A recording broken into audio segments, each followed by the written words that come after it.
everyone, RogueGold here, welcome back to the Division 2, and today I want to discuss this mask. It is a cosmetic item named the Byzantine mask. Looks pretty cool, right? Well, guess what? I will never have this item, and chances are, a good number of you watching never will either. And it's not because of FOMO, which I know is the thing that a lot of people have issues with in this game, but it's simply because it is a very hard mask to get. But guess what? That's okay. As cool as a mask as this is, I think it is perfectly okay that I will never have it, and in this video, I want to explain why that is, as well as talk about how you actually do get it for those of you who may want to try it out. So, we'll get right to it. You know the drill. If you're not already, and you want to stay up to date on everything with the Division 2 from me, then be sure to subscribe. Major shout out and thank you to our channel members for your ongoing support. It truly means so much to me. Thank you. But, without further ado, let's go. Alright, so in case you have walked into this video and are suddenly going, wow, that mask looks pretty awesome, how come I've never heard of it before? Well, it was only added to the game a little bit earlier this year. Now, I originally intended to make a video on this thing. I think I got sidetracked a bit closer to when the DLC came out. At that point, I saw people were making videos on it. I figured there was enough information out there, but I still intended to eventually unlock it and do a video on it then. It turns out, though, that that is not going to happen. Why? Well, the way you unlock this is by reaching Commendation level 18 within the game. Now, for any who don't know or have forgotten, commendations are our form of in-game achievements. You can access and claim the various ones that you complete via the progression menu. So I'm at rank 13 right now, right? That's just what I've accumulated over the years of playing the game. So once I heard that this is the rank 18 reward, I was like, okay, I can just put a little bit of effort into this. I can get there no problem. Well,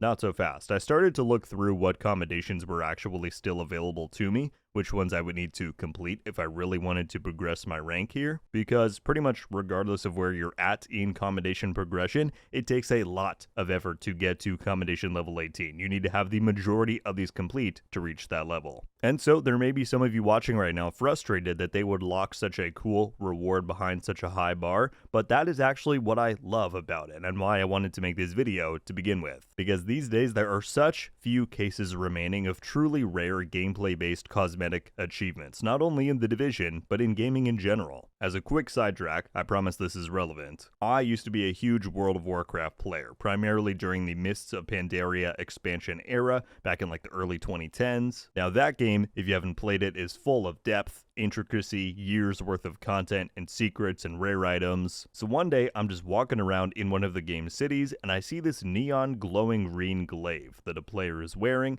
and I'm thinking, holy shit, that's cool, I want one. Well, upon doing some research, I come to find out that this isn't just something I could buy on the auction house. This is a legendary quality item, right? Ultra rare. And it came from an old raid where once per week you had a 5% chance to get it from the final boss. Now, to be clear, not a 5% chance to get a set of these warglaives, but each one for your main hand and your offhand had a 5% chance. So, I strapped up my boots and I got to it. I farmed that raid for months, week after week, a very long time. It came to the point where I knew that raid layout and I knew each of the bosses like the back of my hand. And then finally, one day, I got one of the two warglaives to drop, and that was one of the only moments in my life that I've experienced true happiness. I'm kidding, of course, but I had finally gotten it, right? I was stoked. I could now walk around Stormwind, flexing and showing off to everybody just as I'd seen that glaive user originally doing. And that dynamic of seeing somebody wearing something in a game, knowing they didn't just open up their wallet and drop 10 bucks to get it, so much of that I feel has been lost in today's gaming age. And I think that's kind of a shame, right? That dynamic creates jealousy, right? It's an insane motivator to get people to play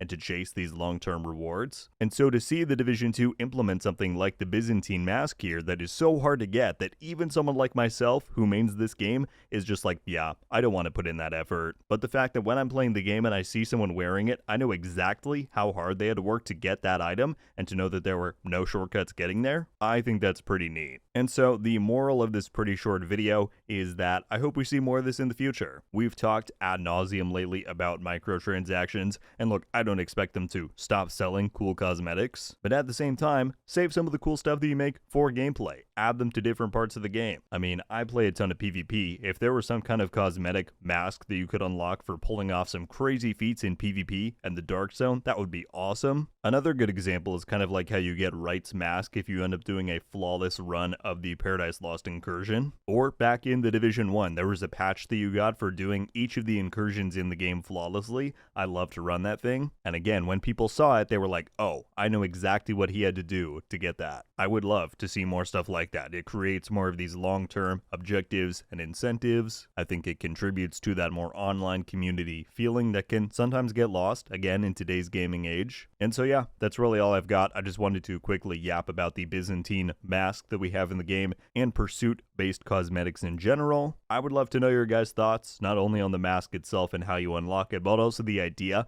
of doing these more rare gameplay items in general. Is that something that you would support? Maybe you're entirely opposed to this idea in general. Let me know your thoughts. But yeah, that's all I've got. Thank you all so much for watching. I'll catch you in the next one. RogueGold out.